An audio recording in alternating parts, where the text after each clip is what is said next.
Hum. Vamos lá. Primeiramente, agradeço a presença de todas, de todos, todes que estão aqui conosco hoje. Parabéns ao Mi Companhia de Dança pelo espetáculo maravilhoso, super rico, né, que expressa a cultura brasileira, nordestina e o forró, essencial para a nossa pesquisa, para o nosso engrandecimento nesse sentido. Bom, eu sou a Fernanda, sou uma das produtoras do Encontro Contemporâneo, junto com a Kelly, a Andressa e a outra Fernanda. Agradeço muitíssimo, muitíssimo mesmo a presença de todo mundo que ficou lá no chat, né? Comentando, também agitando, compartilhou, interagiu, curtiu, muito obrigada. Isso é muito importante para a gente, até mesmo para que a gente consiga mais prêmios, né? Para a gente consiga mais editais e continuar com o projeto. Falando em projeto, esse é o Encontro Contemporâneo de Dança de Salão. A gente está na nossa 5ª edição. Ele existe desde 2017. Ele é realizado aqui em São Paulo, né, presencialmente, só que agora, nessa versão online, a gente consegue aí englobar mais regiões do país e aproximar mais pessoas também. Isso é muito importante, porém, o presencial também é lindo, estão todos convidados quando a gente conseguir voltar a se encontrar de novo e se abraçar e tudo mais.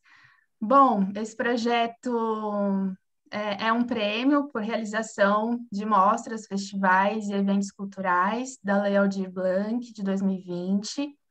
E por esse motivo, as ações, as atividades são gratuitas e estejam convidados a virem também para as outras atividades. Bom, eu vou passar a palavra para o Carlos, ele vai fazer a apresentação aí dele, que é o mediador dessa roda de conversa hoje. Qualquer dúvida, qualquer pergunta, a gente pode direcionar a ele, ele vai estar conduzindo aqui a nossa roda de conversa. Agradeço a presença da Clarissa e do Éder, que estão representando a UMI hoje. E bora lá, Carlos, é contigo. Mas tem mais gente do nosso grupo aqui, tá? Desse elenco. Tem mais Sim, gente. a gente já vai apresentar todo mundo. E acho importantíssimo, inclusive, a gente apresentar todo mundo. Bom, queria começar falando boa noite para todos os presentes, para todas as presentes, para todos os presentes. Sejam bem-vindos, bem-vindas, bem-vindes. E meu nome é Carlos, eu junto com a Fernanda, né, sou um dos fundadores da Dois Rumos, estou aí há algum tempo nessa atividade da dança de salão. Atualmente estou nesse movimento de vem e vai com a companhia, né? A hora eu me aproximo muito mais, a hora eu me afasto um pouquinho por conta da vida pessoal e tudo mais.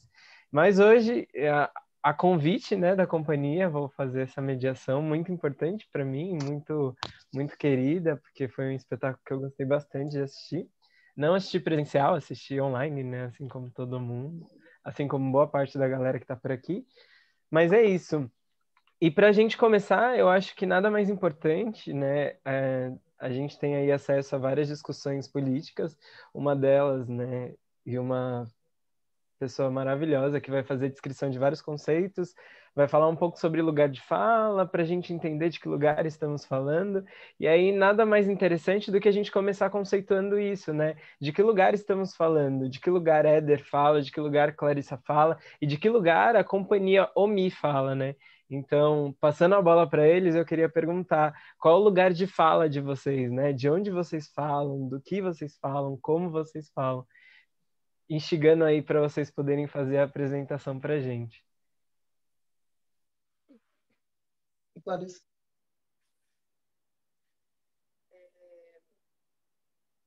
Então, eu falo assim, como uma pessoa que se considera artista da dança, que reside em Fortaleza, Ceará, e desde criança trabalhou com dança, começou a estudar dança, depois trabalhar com dança, estudar dança e tudo isso.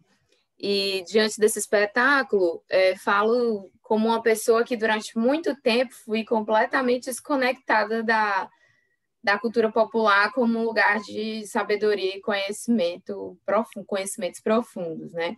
Então eu falo, Carlos, muito mais de um lugar de falta do que de um lugar de fala, né? É um lugar de uma pessoa que falta mesmo, faltou durante muito tempo, né? Essa conexão, esse alinhamento, né? Com essa coisa de entender a cultura do forró como um movimento muito amplo, um movimento que vai para além da dança, que vai para além do dois para lá, dois para cá.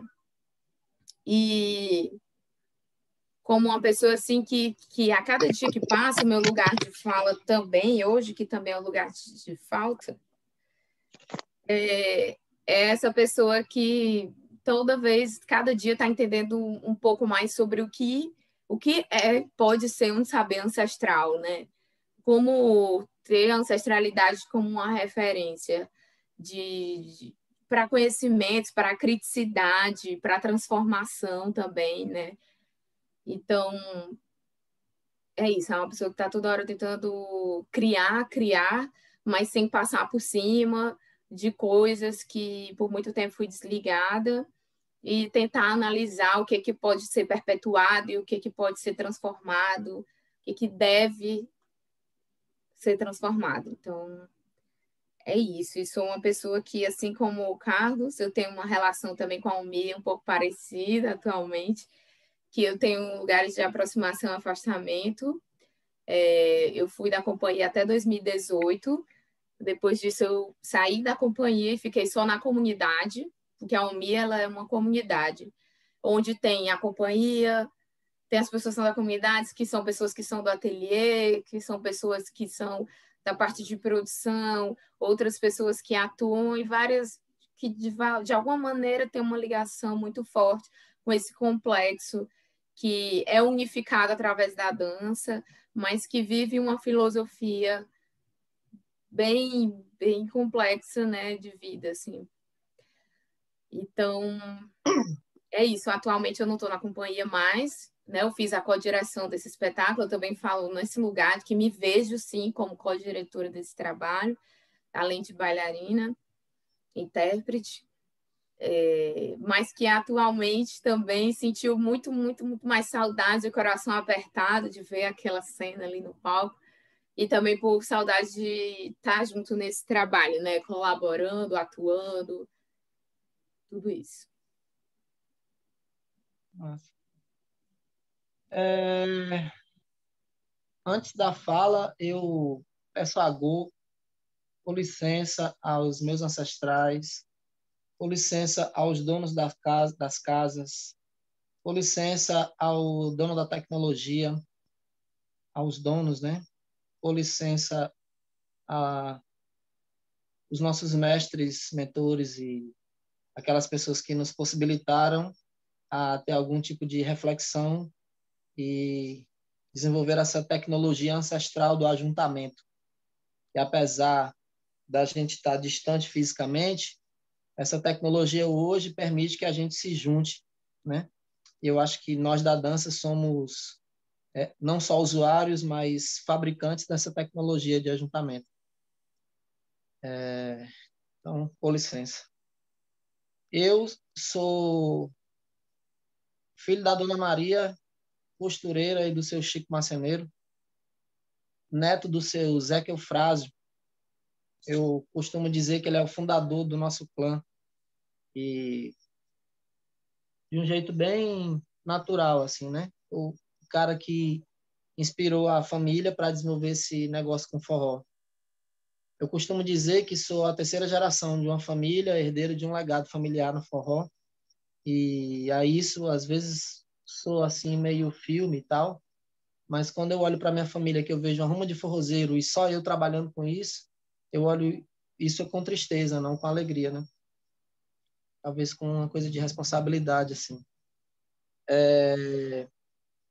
Antes de eu falar do meu lugar de fala, eu queria falar dessa delicadeza e responsabilidade que eu peguei para mim quando eu fui falar de forró, a partir de uma inquietação que eu sempre tive, que era ver o forró ganhando o mundo e não conseguindo mais voltar para casa.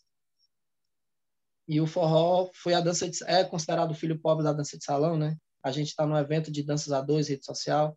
Forró é sempre considerado mais fácil. Ah, forró já sei, forró é por aqui, tá. E é uma dança brasileira. E às vezes eu vejo professores de dança contando a história de grandes ritmos de fora do Brasil e do forró sabendo só o que está no Google, né? E, na verdade, a minha raiz de forró não cruza muito com a raiz de Luiz Gonzaga. Claro, né, seu Luiz, eu digo que o forró tem dois grandes influenciadores, que foi o seu Luiz Gonzaga, que foi o cara que desenvolveu muito da metodologia e organizou, e o segundo é o Michael Jackson, né? Eu gosto muito de pensar assim, né? Esse forró que virou hoje o forró estilizado, que fora de Fortaleza é conhecido como eletrônico, aqui a gente chama de estilizado. Então, eu falo desse lugar de quem quer contar um lado B do forró, um forró que não foi difundido, um forró que estava na mão das famílias que fazem forró como modo de existir e não como trabalho. Tem uma pergunta que eu faço para algumas pessoas que trabalham comigo, se você deixasse de trabalhar com forró, você continuaria dançando? E a resposta é sempre a mesma. Claro, eu danço forró antes de trabalhar com ele. Então, o forró para a gente é uma condição de existência mesmo, uma condição de vida, assim, né? E aí é que tá o negócio, porque o forró não é meu, o forró não é de um, não é de dois. E aí, por não ter esse dono, qualquer pessoa que chega quer se apropriar também. E aí é por isso que eu gosto de chamar meu trabalho de forró ancestral, porque tem a ver com os meus ancestrais, tem a ver com a minha ancestralidade. E não necessariamente eu preciso dar conta da vida ou ser um paparazzi de seu Luiz Gonzaga, Dominguinhos, né? Estava até pensando hoje sobre isso, que um discurso muito asséptico pode ter muitas atitudes bem sujas, né?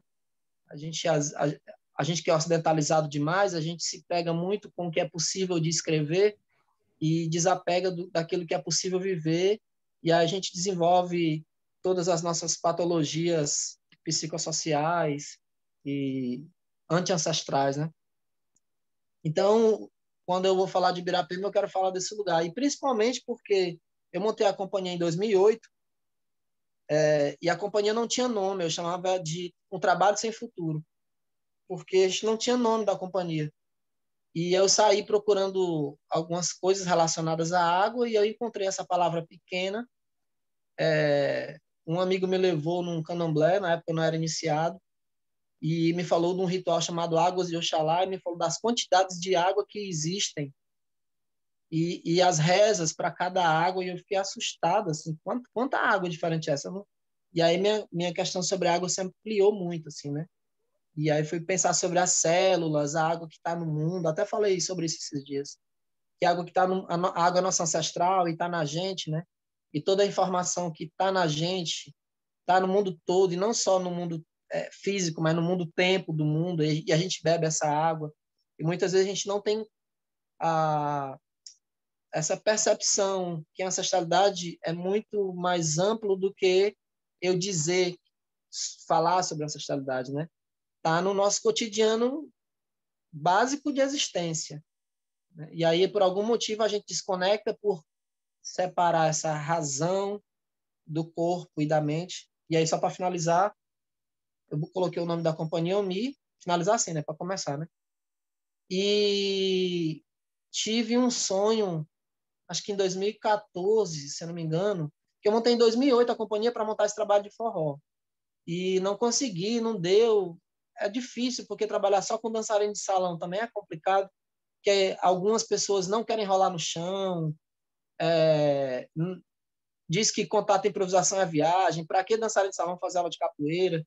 E eu já vinha, assim, bem híbrido, né? Já cheguei na dança de salão um pouco híbrido, porque eu comecei a fazer aula com capoeira, vindo da família de forrozeiro tradicional. Aí fiz dança popular, para depois fazer dança de salão. Comecei a fazer aula de dança de salão com 14 anos, eu já era capoeirista e já dançava popular.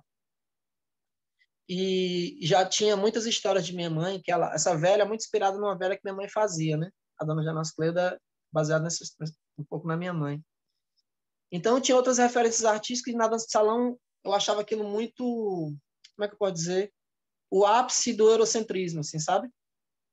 E aí foi difícil, até que eu acabei com a companhia, acho que com 1 ano e meio de companhia, acabei de para todo mundo ir embora, e ficou eu, Clarissa, experimentando, que chegou para substituir uma bailarina do grupo, e o John, que era um aluno de um projeto. E aí eu recomecei a companhia já a partir do método OMI, que é um método de dançadores que a gente desenvolve. E aí é uma viagem muito louca também, porque é muito baseado nos sonhos. Eu desdobro muito em sonho. Meu sonho é bem real, assim, é tipo como a gente está conversando agora, né? E aí o recado do espetáculo também veio num sonho, né?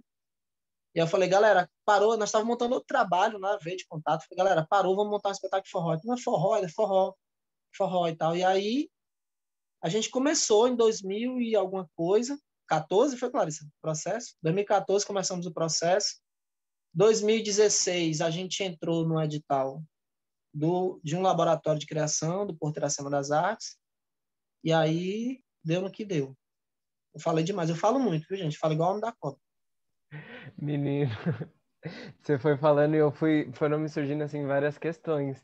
Eu tinha preparado todo um roteirinho, a Fernanda pediu para eu preparar, e aí eu fui a pessoa que seguiu as indicações da Fernanda, preparei um roteirinho, mandei as perguntas, mas eu não vou seguir esse roteirinho, então é isso. Sejamos contemplados com essa fala. Aí o que eu queria dizer? Eu queria dizer para a galera que está acompanhando, quem quiser perguntar, eu acho que tem uma forma de levantar a mão aqui. Aí se aquele quiser ir preparando, elaborando isso para poder falar para a galera. Ou também pode jogar no chat, que eu vou tentando dar uma observada. Se eu perder alguma coisa, liga o microfone e fala, você perdeu a minha pergunta. Mas eu vou seguir nessa linha do que a gente está conversando, né? E aí eu trago uma questão que eu acho que pode estar relacionada também com que está relacionada, né, com o trabalho de vocês e com o que eu quero saber do trabalho de vocês e que eu acho que a galera também queira saber, mas que também está relacionada com o ambiente da dança de salão, né? Eu sinto que a dança de salão tem um fetiche muito grande pela branquitude, assim, e pela hegemonia em si. Então, tem um lugar da gente vai sempre se apropriar a gente vai sempre se apropriar da técnica a partir de uma outra técnica que vai dialogar com uma tendência bem europeia, com o corpo europeizado, embranquecido e tudo mais, né? Então a gente vai trazer o balé clássico para treinar os corpos da dança de salão, a gente vai falar de valsa, né, para falar de dança de salão e de história. Então, o que eu quero saber de vocês? Eu quero saber como que essa história acontece, né? Você falou que a OMI está muito embebida dentro dessas danças populares, dentro dessas danças tão brasileiras. Como que isso acontece? Como que isso se dá? Como que isso se mantém? E como que isso vem parar no espetáculo? E como, né? Então, como que começa essa pesquisa? E essa pesquisa do espetáculo em si? Uhum. Ó, é muita coisa, eu te juro assim, porque danças populares é um universo. Capoeira Angola é outro universo gigante, que a capoeira não vem só, ela vem trazendo samba de roda, maculelê, puxada de rede, dança guerreira e tal. E eu nunca trabalhei com outra coisa na vida, na verdade, nunca fiz outra coisa na vida que não fosse arte e dança popular. Tipo assim, eu trabalhei 28 dias numa fábrica, foi o tempo que eu aguentei. E pronto. E assim, é muita coisa. Então, eu, né, precisava pensar em uma coisa que me ajudasse a condensar uma espécie de funil. E o pessoal da companhia também, cada um, por exemplo, o Vicente é ator. Só que o Vicente não só é ator. O Vicente é ator, professor e é transgressor. Assim, ele tem 3 dor no final, né? Clarissa trabalha em outras companhias de dança e dirige também os próprios espetáculos. Jéssica também é atriz. Aí John, bailarino, músico e tal. Então, muita gente tinha muita coisa já de formação no corpo e a gente, como a Clarice falou, a gente é uma comunidade de dança. A gente não é só uma companhia, né? A gente, ganhando ou não ganhando, tinha ensaio, Na verdade, a gente começou a ganhar alguma coisa com o Ibirapema, porque antes era mais resistência mesmo. Existia dança, na verdade, a gente dançava por uma condição de vida mesmo, né?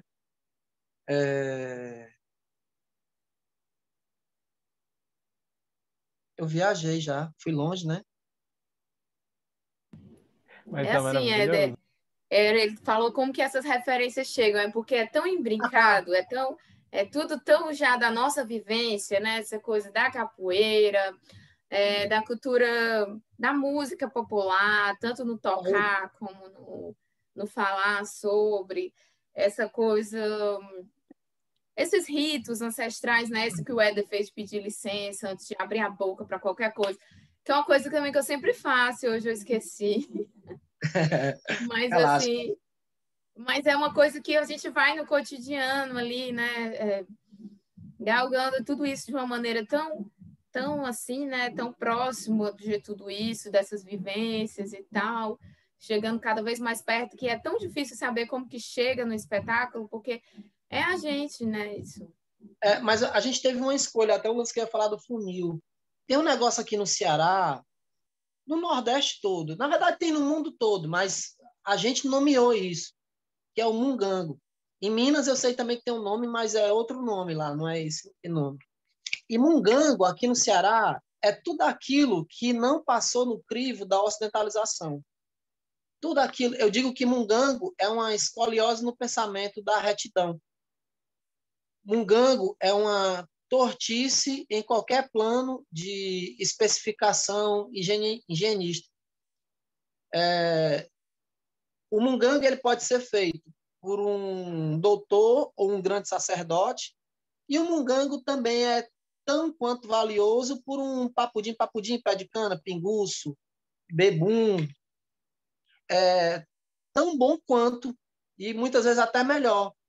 Não sei exatamente porquê, mas tem muita gente aqui que eu percebo quando toma os seus e vai dançar, quando a música muda o período, a pessoa muda a dinâmica corporal. E aí minha pesquisa de TCC foi sobre mungango, só que eu dei uma perspectiva espiritual, né?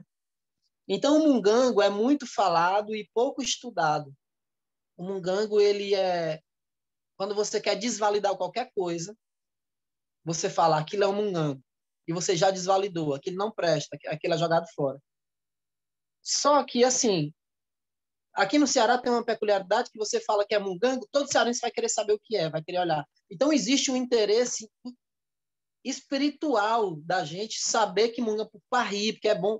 Mungango é um afrouxador de riso. Mungango é um alargador de pensamento. É uma espécie de acelerador de partícula da existência. E aí eu fico falando essas palavras bonitas para dizer que mungango é tudo que é torto, né?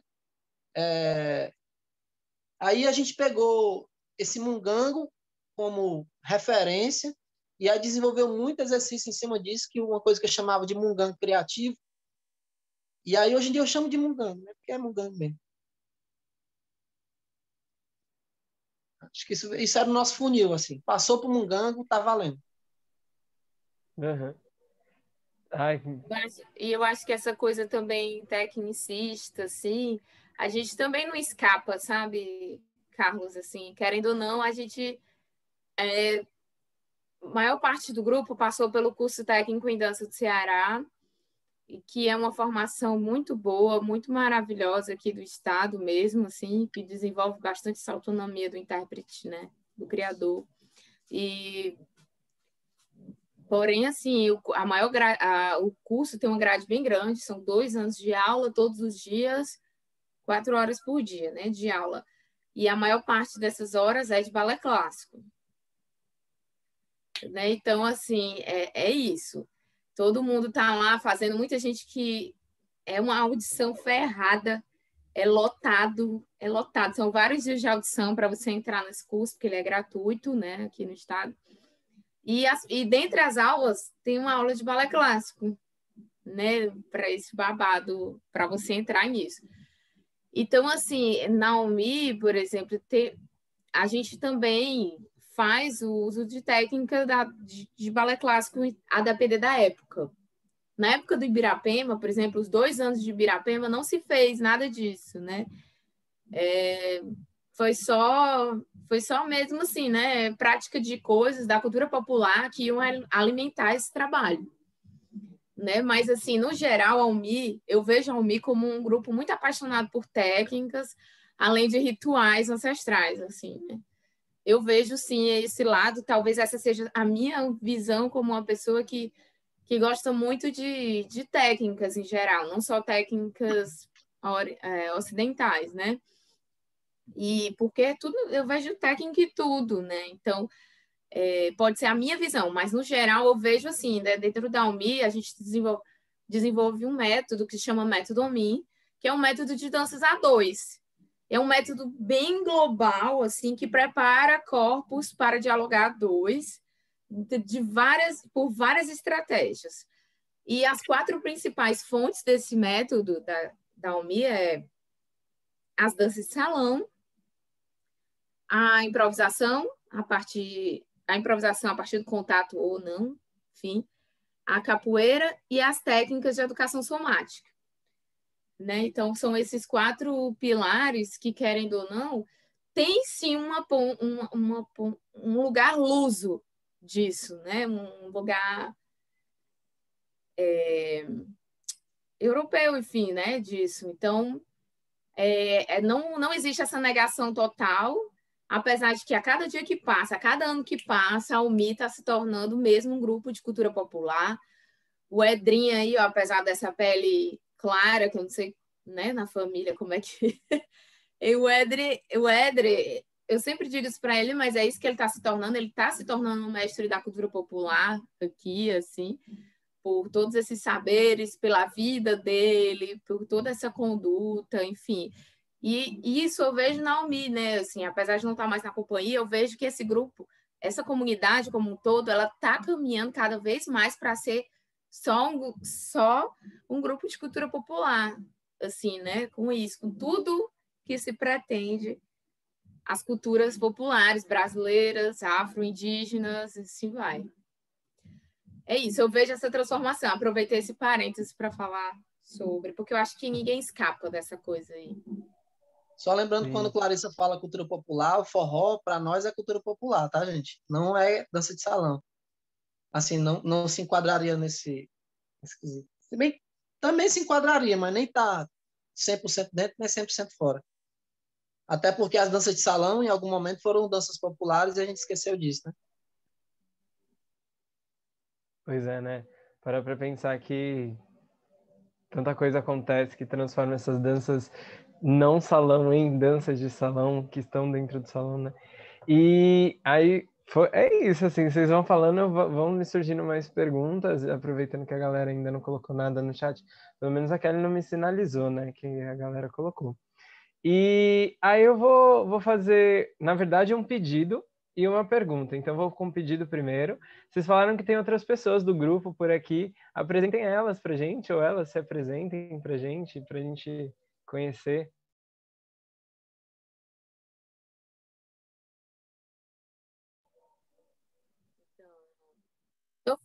Teu microfone está desligado. Aqui, ó, o Jadinho comentou, o Jadinho é uma dessas pessoas, ele fez um comentário que ele concorda, né, da Almi ser um lugar que gosta de estudar técnicas, além de rituais ancestrais, e o Ed, assim como o mestre Rafael, mestre de capoeira, é um guardião da cultura, sim, né, o mestre é da Paraíba, né, E o Jade está aqui, ele também compõe a companhia. Atualmente ele está na companhia, ele chegou a entrar no Ibirapema depois, mas ele não está naquela filmagem. Esse que está com a fotinha, assim, tem uns dreads, assim. Tem aqui também... se você quiser falar, você tem que ativar o mic, tá? Tô vendo sua boca mexendo aí. Não ativou! Agora. Faz a hora que eu tô falando. Eu não sei como é que não. Já Oi? desativei. A Luciene tá aqui. Cadê ela? Eu até achei o nome. A Luciene Feitosa, que é doida, maravilhosa. tá aqui ela, naquela hora que eu disse que ia entrar a doida principal, a Luciene Feitosa, que também compõe atualmente o elenco da companhia e é uma bordadeira de mão cheia. A Josi Holanda, ela faz parte da comunidade UNI. Ela também passou, né, pelos processos da gente de comunidades, processos iniciáticos, processos de convivência também. E junto com ela tá a Morena, que é minha afilhada dentro da comunidade. E a Morena também tá junto da gente, mais que demais. A Morena é uma pessoa que faz bastante, assim, mesmo ela é aquela pessoa que está invisível ali, ela está ali atuando bastante, bastante mesmo. Quem mais? Acho que só. O Michael deve estar com a Luciene lá também. O Maikinho, que é músico. É músico e bailarino da companhia também. E tem um negócio legal, assim, quando tu fala do bordado, eu lembrei que não só o Ibirapema, mas a UMI, em geral, a gente pega esse tema ancestralidade, que foi um tema desenvolvido muito pelo povo de terreiro, né? Muito trazido mesmo, né? Em voga pelo povo de terreiro, o povo da resistência. E meu mestre de capoeira, eu conheci ele numa aula de dança, em 2008, foi o ano que eu fundei a UMI. Foi minha reontologização primária, foi em 2008. Eu voltei para capoeira, né, com capoeira Angola, e fui fazer uma aula de coco com o mestre Rafael, um mestre capoeira paraibano, de Campina Grande, a terra do forró, né, tinha que ser. E estou junto com ele até hoje. Também, enfim, me falou muito sobre a cultura negra e a ancestralidade. E aí muita coisa que eu fui grudando nele, e a gente capoeirista viaja muito, e eu viajo, porque assim, eu atuo em algumas áreas, né? O pessoal de capoeira acha que eu danço as coisas da capoeira. O pessoal da dança acha que eu trago a capoeira para dentro da dança. E aí eu trabalho um pouco com capoeira, trabalho um pouco na dança. Na dança eu trabalho com o pessoal do forró, o pessoal da salsa, e há pouco tempo eu também misturado mais com o pessoal do samba. E tem uma galera mais, diria, sem ritmo definido, né? A gênero rítmico, né? A galera que é mais do contato. Só que a galera não sabe que eu sou o Éder do forró, a galera da salsa não sabe que eu sou o Éder do contato, você liga? Cada lugar, a galera da capoeira não sabe que eu sou o Éder da dança salão. Então tem vários Éders assim atuando em eventos diferentes e tal. E quando eu venho para a UMI, a primeira dificuldade que eu tenho inicial é de falar sobre ancestralidade de um jeito direto, vivendo ela, né?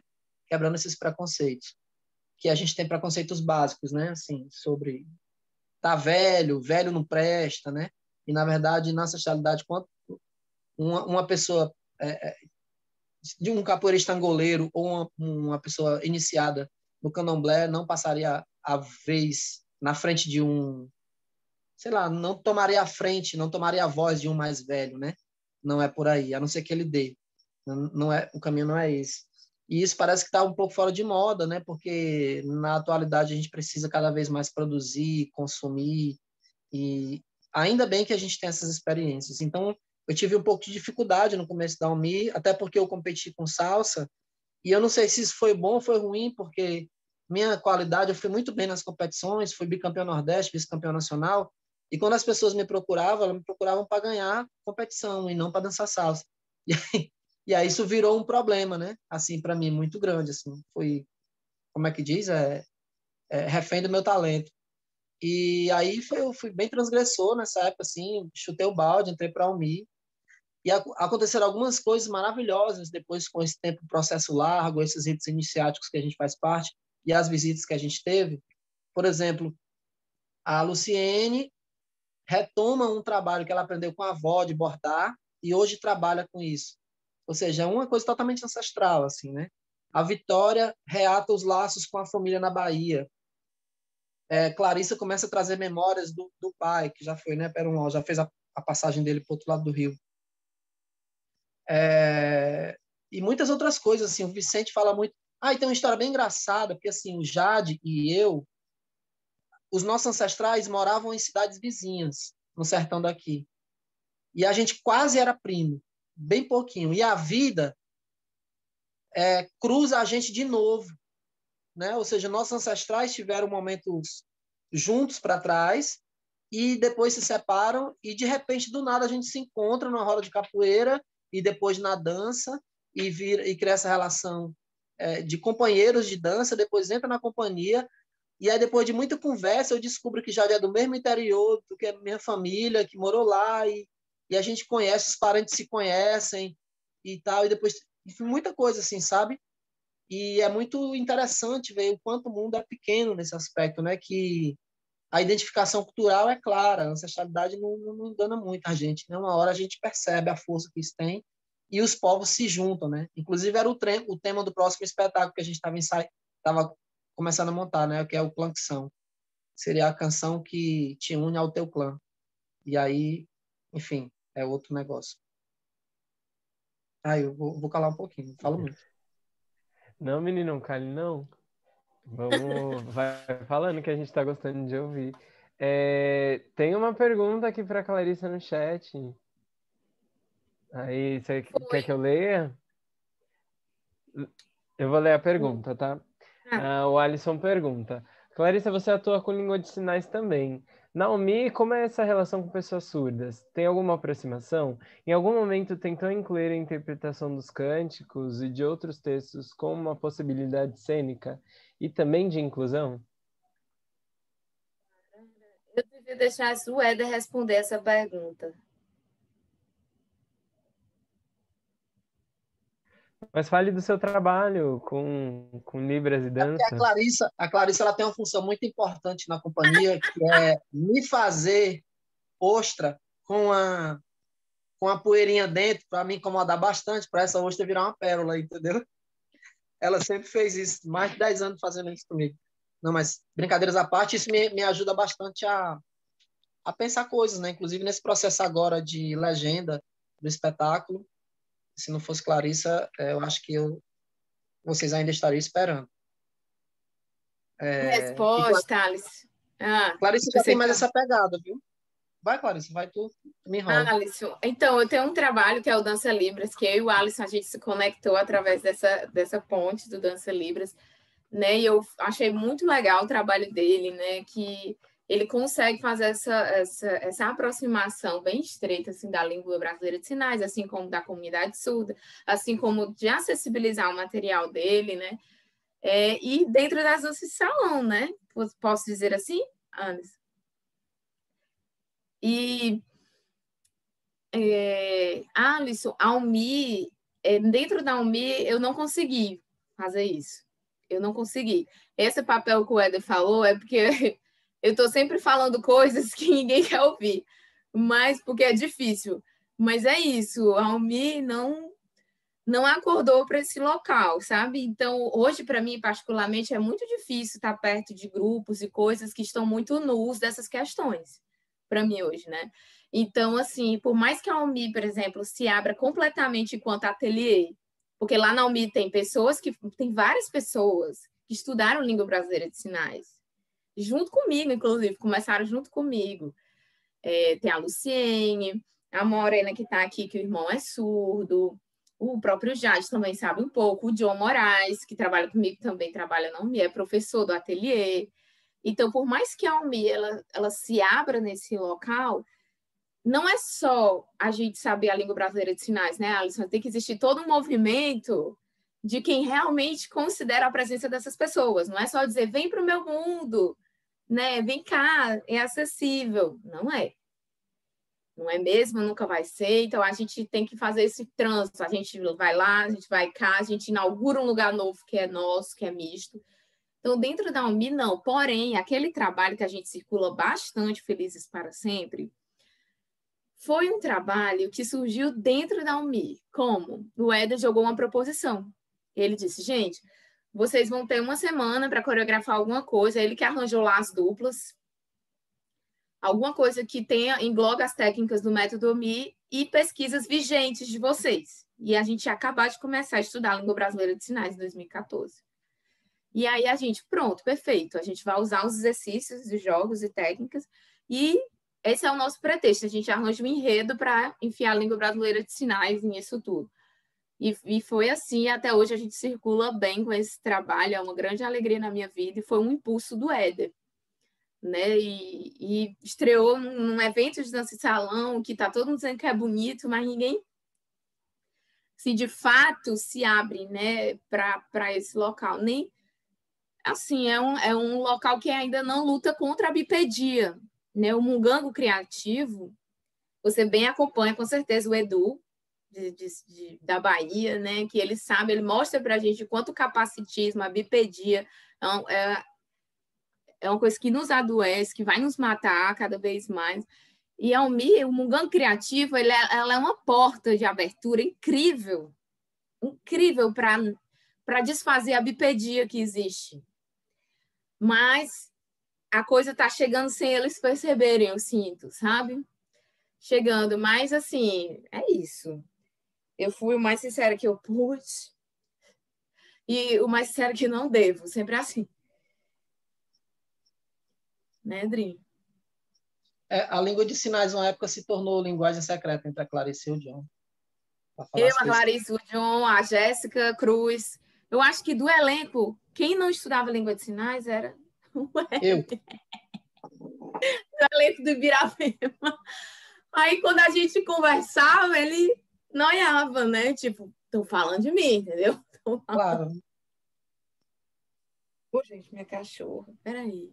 Maravilhosa, melhor relação.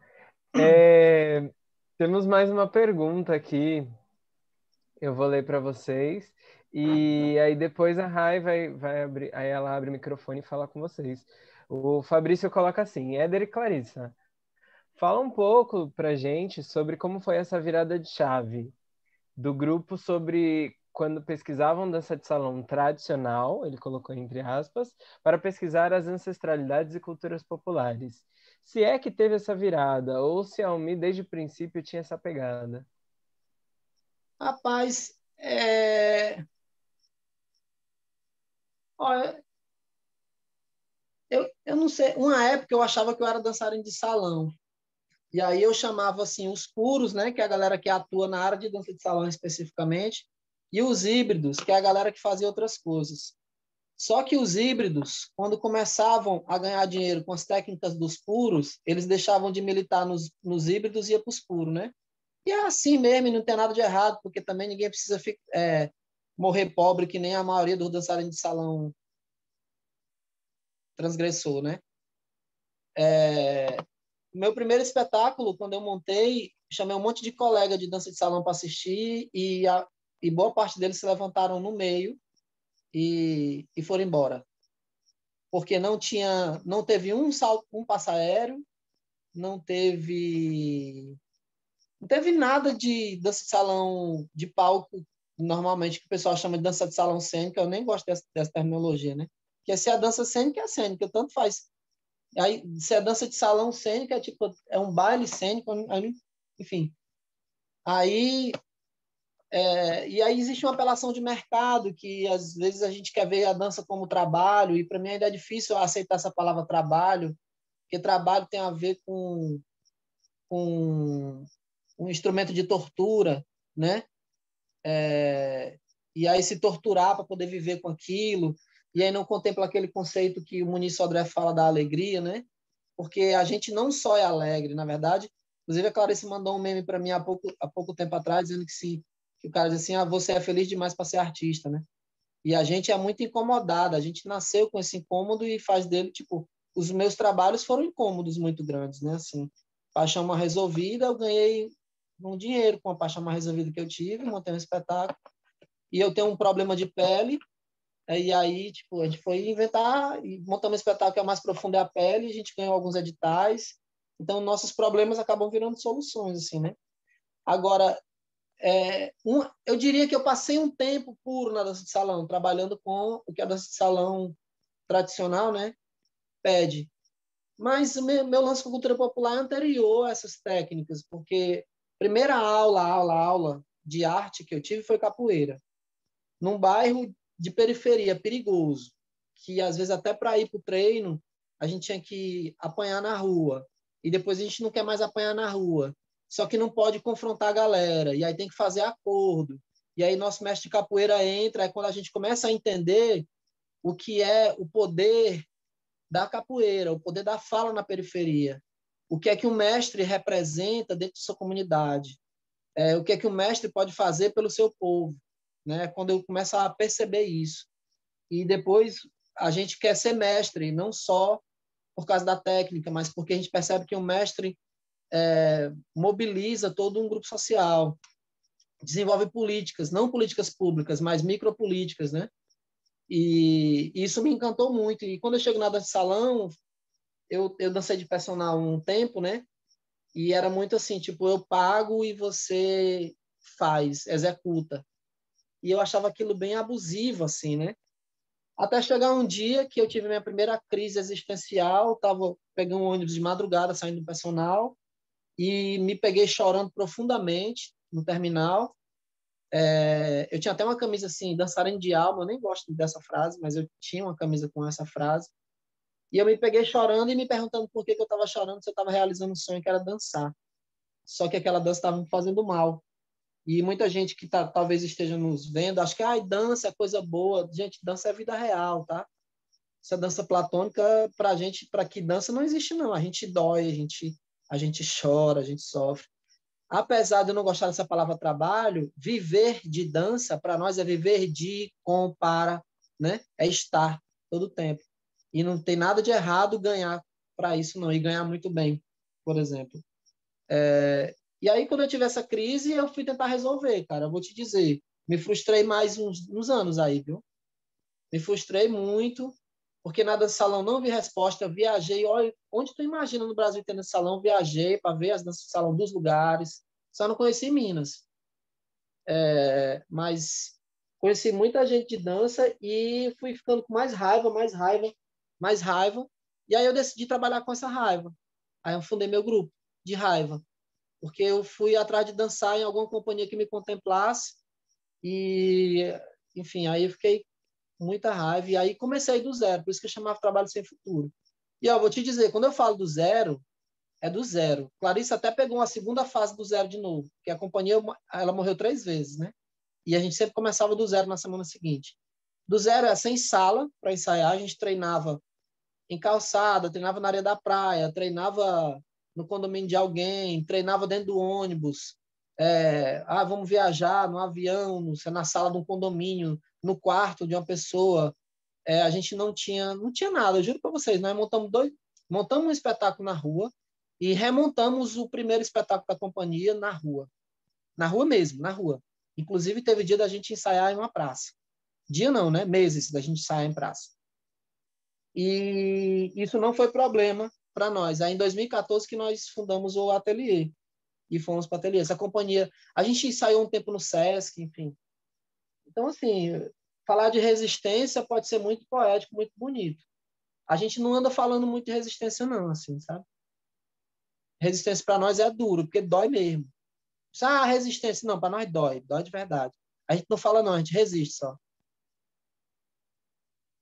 Aí tem essa pegada, eu desviei um pouquinho da cultura popular, eu diria, mas a capoeira me trouxe de volta. Eu acho que a companhia já começou aí, né? Começou querendo resolver esse meu problema. Maravilhosa essa história. Eu acho que dói bastante. Fala aí, Clarice. Você abriu seu áudio? Achei que você queria falar. Então eu vou passar para a Rai. E aí eu vou só contemplar a pergunta da Fernanda depois. Mas então vamos Eu quero Rai, responder a da Fernanda. Fernanda. E aí Fechou. Aí então vamos Rai, Fernanda. Aí eu faço uma pergunta no final e a gente encerra, porque estamos quase aí dando 9 horas, né? Que era o nosso combinado. Oi. Eu queria parabenizar pelo espetáculo maravilhoso, de um jeito. É porque eu comecei. A minha pergunta você já respondeu, a pergunta anterior, que eu ia perguntar como foi essa relação com o meio tradicional, né, da dança de salão, que a galera simplesmente fecha a porta para tudo que não é igual ao que eles estão acostumados.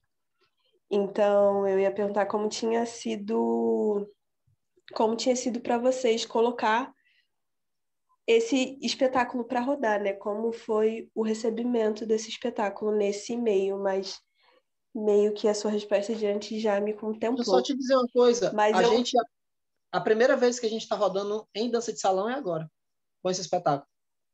A gente sempre rodou em outros lugares. Nunca fomos para venda de salão com ele.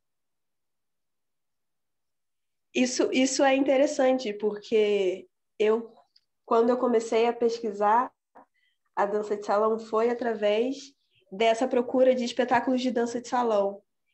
E eu achava estranho como tinha tão pouco. Foram poucos que eu achei na época. Hoje em dia eu descobri que tem mais, mas é sempre assim, eles rodam um circuito que é fora do circuito deles, né? Que seria o circuito da dança de salão. Porque a dança de salão em si não recebe bem esses espetáculos, o que é estranho, no mínimo, né? E aí eu quis aqui esperar para continuar falando só para parabenizar vocês pelo trabalho mesmo e agradecer pela oportunidade de assisti-los. Valeu. Foi bem doloroso para a gente trazer o Ibirapema para a tela. Eu resisti muito durante esses anos, mas também cada proposta que, pelo amor de Deus, dá vontade de morrer. E assim também, a dança de salão se basta, né? A dança de salão, o nome já diz, no salão ela se basta. A galera quer ir pro salão, enfim. Dança de salão cênica pode parecer um pouco viagem mesmo, né? A dança assim, na Clarice tem uma pesquisa maravilhosa sobre isso, que na UMI cada pessoa tem uma pesquisa individual, né? Além da pesquisa de dança, mas uma pesquisa teórica. Porque nos nossos ciclos de passagem, você tem que, um dos rituais é apresentar uma pesquisa teórica ou de causa, enfim, apresentar uma pesquisa, né? E Clarice apresentou uma pesquisa maravilhosa, assim, né? E as danças de salão surgem nos salões imperiais, as danças nos salões imperiais surgem, depois há uma divisão aí para a dança cênica, e essa dança cênica vira o balé clássico, né? E a dança de salão se dá a partir disso aí, né? Então, de que a dança de salão é ancestral do balé clássico, né? Primeiro ancestral do balé clássico. Mas no salão se basta, né? Porque você enfim, você é o próprio rei, né? Na dança de salão, a própria rainha. É isso. Por isso que é bem negócio de gênero mesmo. O rei, a rainha. Não teve rainha ainda, né? Aí, por isso que é bem assim, né? É um masculino. nicho bem fechado, né? É bem isso dela se basta. Acontece tudo ali naquele entremeio ali. Se você não faz parte daquele entremeio, você não cresce ali. Se aquele entremeio não te alimentar. E corre um risco muito grande de virar entretenimento. É isso. Aí quando chega no entretenimento puro, aí lascou. Quando esquece as potências, né? Enfim, mas isso aí é papo, eu acho que é o fim do papo mundo. muito assim, porque é isso, tá se bastando, Rai. E uma hora a pessoa sente que vai ter que pagar uma terapia, entendeu? Quando ela fica só ali. Ela sente mesmo, aí começa a dizer que tá com crise nisso, crise naquilo. É isso. Maravilhoso. Que ele fez um comentário que eu queria trazer aqui, que já quero fazer um estágio na UMI. Avisem quando abrirem vagas, viu? Não é só Kelly não, viu? Tem mais gente aí se candidatando a essa residência. E trazendo a pergunta da Fernanda, ela coloca aqui, né, uma curiosidade. Por que o nome, né, Não, peraí. Por que o nome Ibirapema? O nome não é Ibirapema, né? O nome é Ibirapema, vírgula, o forró que eu faltei, né? Acho que o forró que eu faltei faz mais sentido do que Ibirapema. Não, mas essa pergunta é muito boa, né? A gente tem que convir. Sim. No geral, as pessoas não querem saber mesmo o que é Ibirapema. Ibirapema é o nome que se dá a um tipo de tacape indígena que era usado em rituais antropofágicos. E esse tacape, ele servia para bater e abrir a cabeça, esbagaçar a cabeça da pessoa ali e matar, enfim, né? Aquela presa lá, enfim, como é que chama? O capturado, né? O capturado ali. Isso, que a gente faz esse ritual, a gente simula com um coco no espetáculo, né? A gente traz de maneira lúdica, com um coco logo no começo. E a galera come a cocada na entrada, né? Ou seja, é um ritual antropofágico também. Exato. E também porque a Ibirapema, né, essa coisa que ainda tem muitos museus, né, vamos aqui no Museu do Ceará, dentro desses rituais, depois da pessoa lá capturada, existiam rituais que duravam vários dias, de muita dança, de muito canto, e que dentro dessas danças e cantos, enfim, é onde a gente encontra as raízes do que a gente chama de shot, do que a gente chama de baião, né? Dentro dessas danças que até hoje, quando a gente se aproxima mesmo desses povos, os povos originários, a gente vai encontrando ali todas até a maneira de dançar, a corporeidade, as claves musicais, enfim, né? E a gente traz muito essa referência, né? Não, muito mais do baião, porque o baião, sim, ele tem uma ligação muito mais forte com o coco, que é mais essa dança aguerrida, que é essa dança de guerra, que é essa dança que não tem nem a possibilidade de você construir aquele imaginário dos ursinhos carinhosos que as pessoas transformam um shot, né? Pega o shot ali e bota naquela coisinha assim muito fácil, né? Naquele sorriso barato muito fácil. Mas o baião não, ele já vem muito associado a essa coisa do coco, que é esse lugar mais aguerrido, é essa dança que está mais presente no Ibirapema. Então, essa coisa de falar do tacape indígena, o Ibirapema é aquele forró mesmo que a gente faltou, a gente não sabe o que é. Em que momento a gente se desconectou, né, dessa cultura? Porque o forró ele é muito, muito afro-indígena, mas eu diria que ele é muito mais indígena.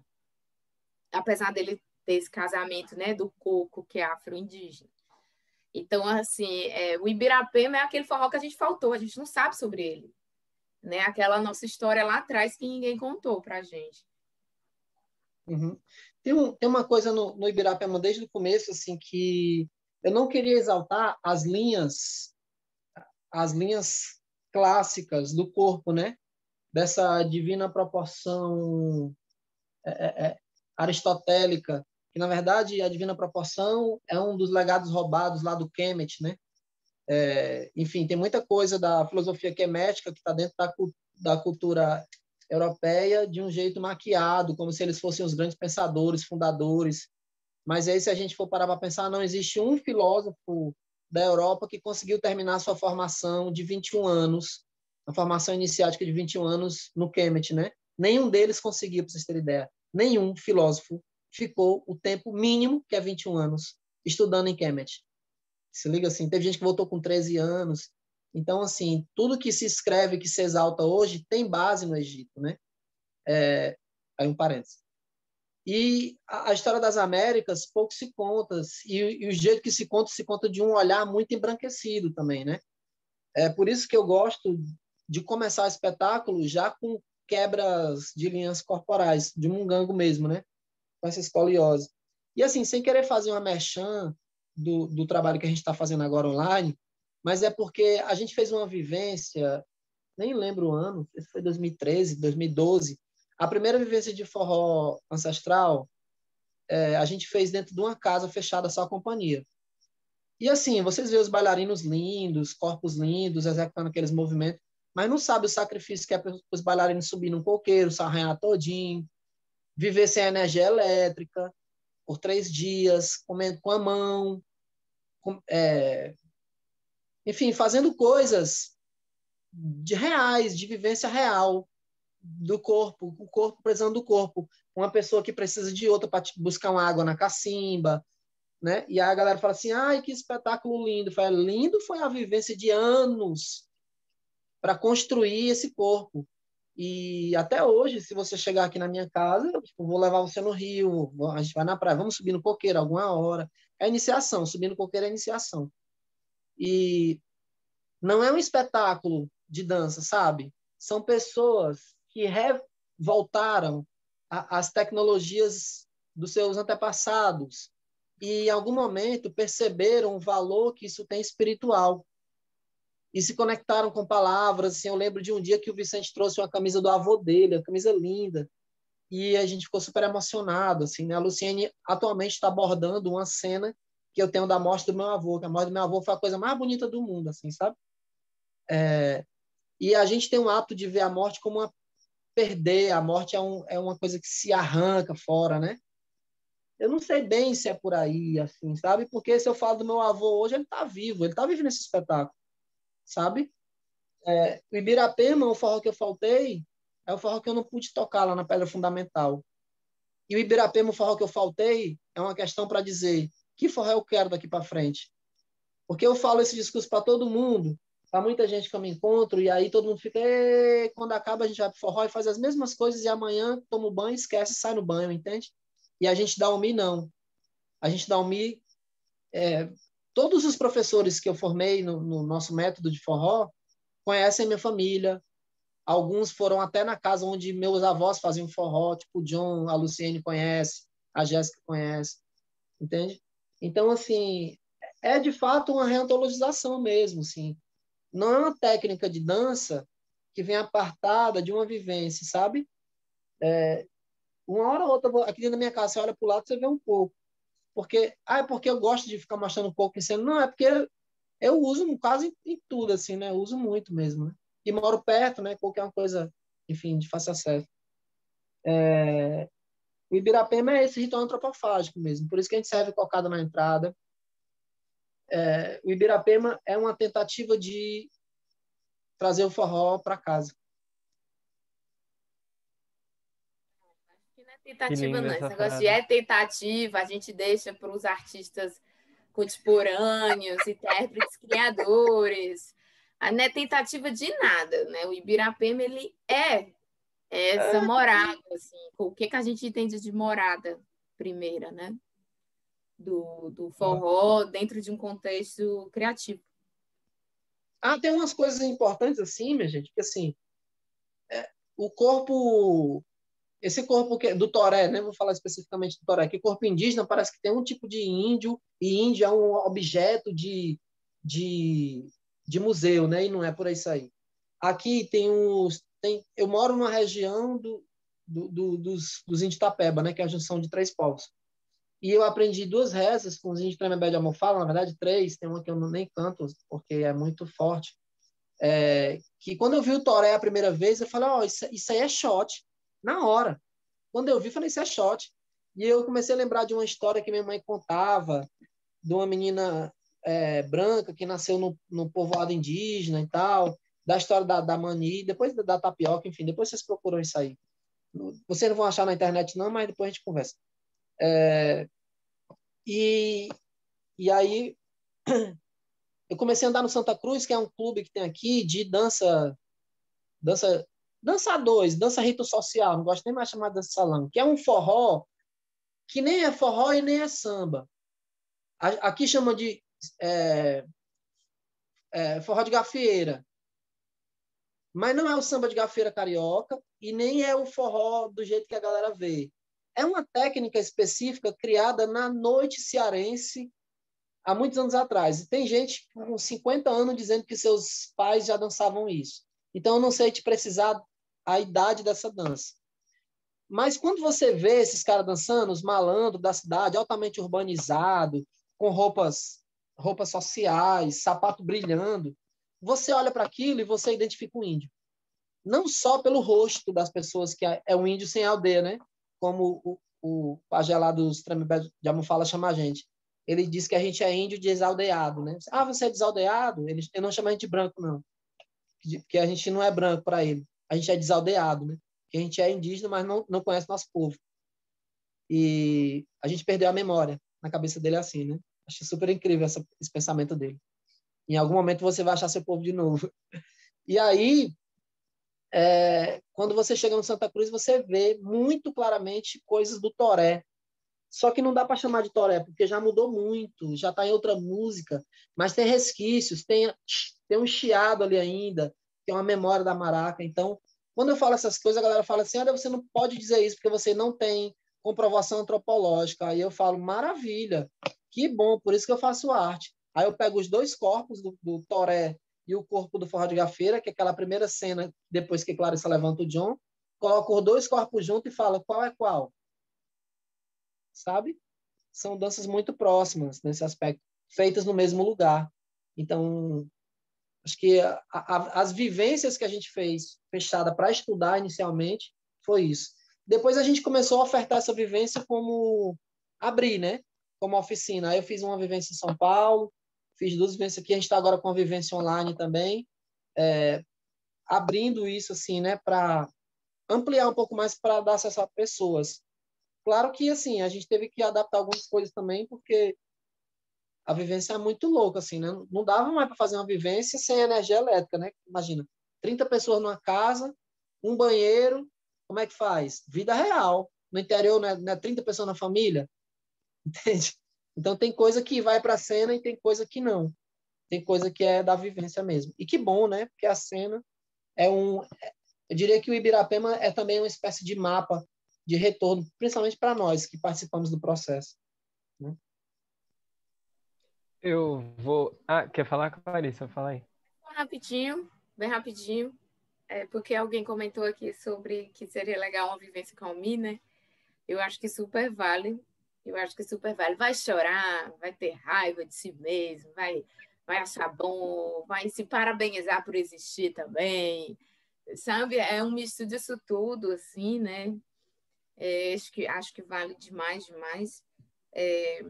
Mas aí eu me lembrei de uma coisa que eu não posso deixar de falar, que é isso que o Ed já começou, que é a vivência de forró que acontece da UMI, né? Uma vez por ano, que é lá em conjuntura com a natureza, com muita coisa, e não é balela, nem enrolação nenhuma, assim, é realmente uma imersão dentro disso que a gente tem de cultura de forró, como cultura de forró.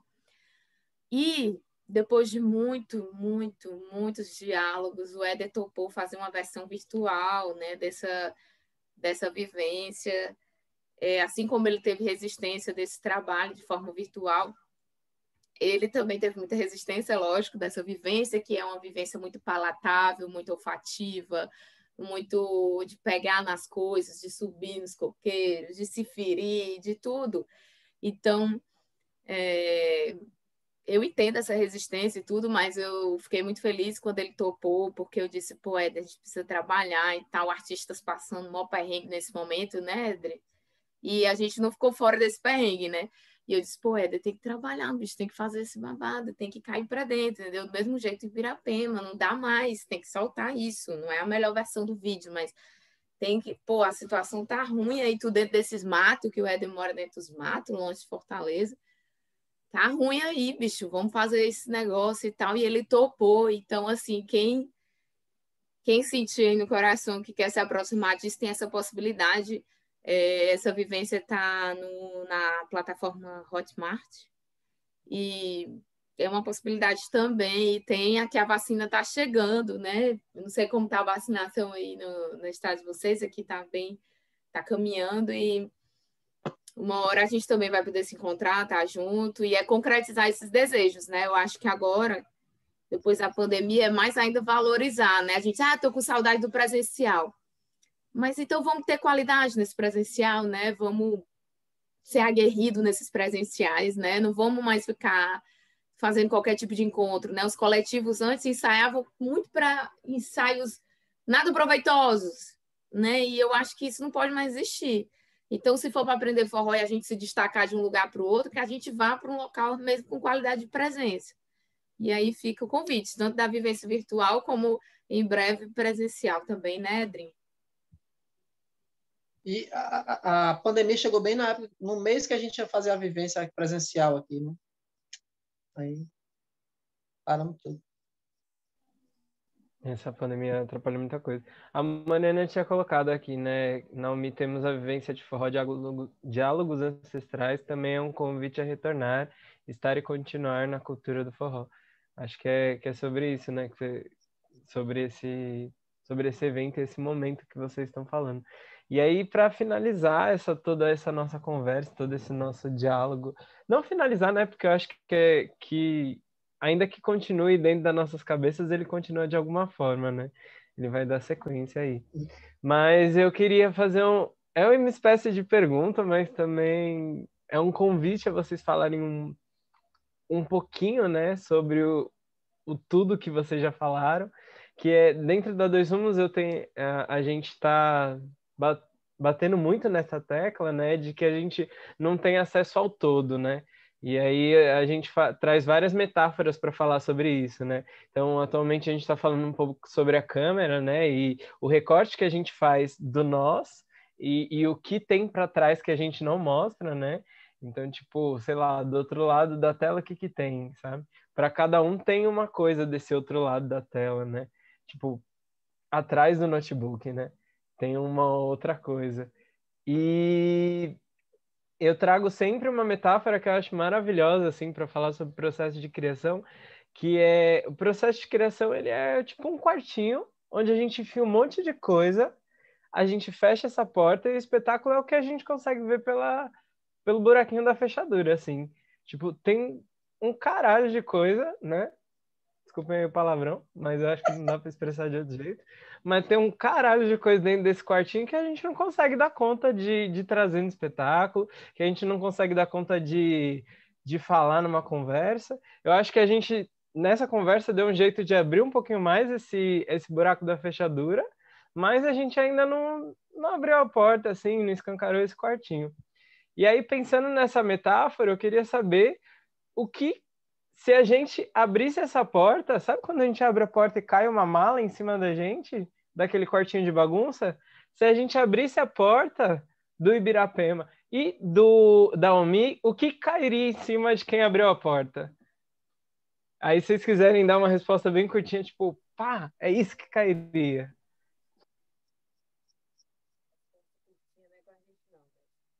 Vai, Clarice. Resposta curta não é comigo. A minha resposta curta é vai, Clarice. Cara, eu acho que ia cair pelo menos umas 10 malas, bem fechadas, assim. Mas eu vou falar uma aqui, para a gente resumir. Eu acho que ia cair uma mala que se chama rádio, a Rádio Ibirapema. Foi uma rádio que a gente fez desse trabalho e que não chegou aí para a cena porque já estava grande demais a bagaça do espetáculo, entendeu? E a gente não conseguia administrar aquilo. Então, o Helder Vasconcelos, que também é um mestre da cultura de Pernambuco, ele disse, gente, vocês têm material para 3 espetáculos, materiais bem fechados, o que a gente vai fazer? Ele foi o nosso tutor no Ibirapema, lá dentro da Escola de Arte do Porto. E essa rádio, ela é realmente uma coisa muito interessante, porque são várias pessoas fazendo uma cena longa, que funciona como uma rádio, só que ela é uma rádio visual também. E ela traz um texto super que passeia por muita coisa que é essa cultura do forró e que principalmente é esse território nordestino também, né? Desde as músicas até casos, até programas de rádio que foram muito significativos, que dão uma dica, que dão milhões de dicas importantíssimas sobre isso de como a gente entende forró. Então, até essa coisa, o jingle da rádio, tinha a ver com essa coisa do que é o Ibirapema, que é a palavra Ibirapema, né? Então, a gente tinha um jingle que era... Alguém dizia, Rádio Ibirapema, aí, abrindo sua cabeça. A gente fazia umas coisas assim, né? Então tinha uma coisa... Era tudo muito... Debochado. Era muito, muito debochado, mas também tinha uma coisa muito de umas músicas que a gente fazia para a pessoa que estava escutando, vendo a rádio, responder, assim, umas emboladas de coco, assim, como aquilo terminava. E como era perpassado também pelo horário do Voz do Brasil. A música. Que é aquele horário lá que toca. Então, a gente perpassava, misturava isso tudo muito bem. Tinha tem uma pessoa recém-convertida no meio dessa rádio, assim, que ela dá o depoimento dela como uma pessoa que era do mundo, que andava em vários forrós aqui, e ela se converteu para Deus. Então, ela fazia um relatório, assim, imenso de como funcionava, assim, o roteiro de forrós aqui da cidade, que antes ela andava, né? Os principais lugares, o que ela fazia. E ela dizia, glória a Deus que eu estou convertida, porque era uma rádio, esse era um canal evangélico, e ela ia dar o depoimento dela, né? De uma pessoa que estava muito como é que ela estava depois disso tudo. Então tem de tudo nessa rádio, tinha de tudo. Eu acho que essa era a mala maior que ia cair, viu, Edrinho? Eu tenho essa suspeita. O Ibirapema teve um monte de cena que não entrou, porque o Helder trouxe uma questão para a gente que era o fio dramatúrgico, né? E aí esse fio dramatúrgico foi, acho que, uma sacada maravilhosa. Porque quando a gente botou o Ibirapema, eu já falei assim, eu quero trabalhar com o cão, né? Quero trabalhar com o diabo. Porque o Helder fez o cão no filme O Homem que Desafiou o Diabo, né? E aí, assim, eu quero o Helder, tá? Aí todo mundo, quem foi que tutoriou vocês? Eu falo assim, foi o cão, tutoriou a gente. E aí, desde o começo, eu queria trabalhar com ele, inclusive, foi até um dos quesitos pro laboratório. Eu falei, alguma hora no laboratório me perguntaram assim, Helder, se não der para trabalhar com o Helder, com Clarissa, com o John, eu falei, eu também não quero montar espetáculo sem eles, não. Sem eles eu não faço, não. Assim, bem claro, né? Acho que, inclusive, foi uma das coisas que nos ajudou. Agora, com certeza, se tu abrir, assim, o guarda-roupa da Almi, ia cair uma mala com algumas perguntas. Acho que uma pergunta é, quem são teus ancestrais? Essa mala ia cair, com certeza. Outra pergunta é, quem tu ama, né? Porque amar para mim é retornar, sabe? Amar é aturar, né, também, né? Amar é tentar conservar, né? Amar é zelo, né? É muito mais do que conexão, porque conexão ou você tem ou não tem. Você pode conectar com uma pessoa que você odeia, né? E nunca mais desconectar também. Passar a eternidade conectado, né? Inclusive, dizem que esse negócio de reencarnação e karma tem a ver com isso, né? Agora, fala, Mostra esse bonequinho, Eder, que não dá para ver lá no espetáculo, o menino quando nasce, o menino forró. As perninhas dele. Esse aqui é o forró. Ó, como é bonitinho. Agora que a véia tira lá de entre as pernas dele. Esse aqui é o forró. Com certeza ia cair uma mala, como eu acho que está caindo hoje para muita gente, uma mala, essa mala Ibirapema, chamada Iniciação, que esse espetáculo não é um espetáculo somente do jeito que a gente fez. Esse espetáculo tem muito sonho, a Almi tem muitos sonhos, os nossos ancestrais falam com a gente de verdade, inclusive na parte da direção administrativa, às vezes, de um jeito que muitas vezes não é tão compreendido de modo racional ocidental. E ser artista é também se abrir para isso, né? Porque o que é que Van Gogh fez? Isso que a gente está fazendo aqui, esse buraco, né? Que tu citou, o buraco da fechadura, é uma mídia. E mídia, e médium, e meio tem a mesma origem, a palavra. É tudo um meio. Os médiums, quando eu, como ator, porque eu não sou ator de formação, eu sou ator de teimosia, eu faço drama, eu não faço teatro.